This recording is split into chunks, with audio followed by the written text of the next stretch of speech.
Read the instructions and warnings in your manual carefully before using this firearm.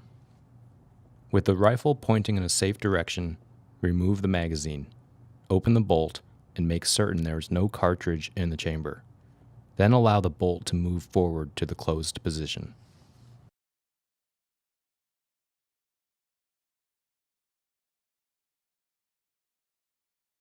Use a 5/32 Allen wrench to loosen the takedown bolt fully, turning it counterclockwise as viewed from the bottom of the rifle. Don't try to fully remove the takedown bolt. It is designed to stay in the stock. Position the safety button so the button is centered and the same amount shows on each side of the trigger guard. Damage to the stock may occur if the safety is not in the middle when the barreled action assembly is lifted out of the stock. Lift the barreled action assembly upward at the front first, away from the fore end. The trigger group pins and rear bolt stop pin may fall out. Be careful not to lose them. Once barreled action is clear of the stock, remove the trigger group assembly by simply pushing out the two trigger group pins identified here. These pins are a slip fit and may fall out on their own when the action is tipped to the side. Take care not to lose them. To remove the bolt and bolt handle recoil spring assembly from the rifle, position the barreled action upside down so the bolt is fully accessible. Push out the bolt stop pin at the rear of the receiver. Pull the bolt handle fully to the rear of the receiver with one hand, and while it is held fully to the rear, lift up the front of the bolt until it is disengaged from the bolt handle and remove it from the receiver. Remove the bolt handle recoil spring assembly out through the ejection port. Clean and lubricate the parts.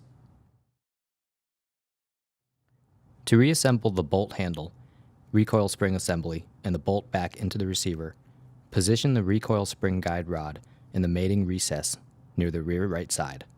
Pull the bolt handle back fully against the rear of the ejection port. Maintain it in that position with your finger and thumb. Use one hand on the bolt handle to compress the spring fully.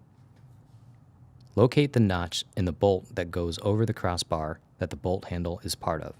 Lay the bolt into position with the cutout at the top of the bolt onto the section of the bolt handle that mates up with it.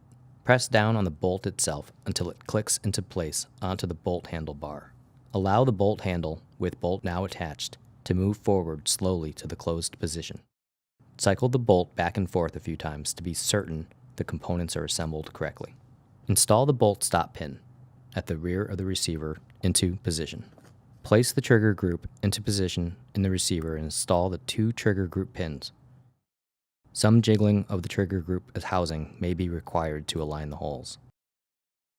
Assemble the barreled action into the stock by pushing it down and back into the opening at a slight angle.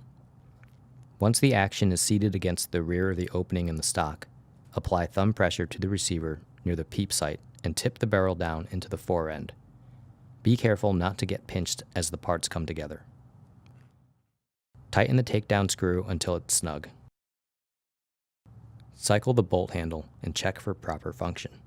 Reinsert the empty magazine into the rifle and verify that the bolt stays open when the bolt handle is drawn to the rear on an empty magazine.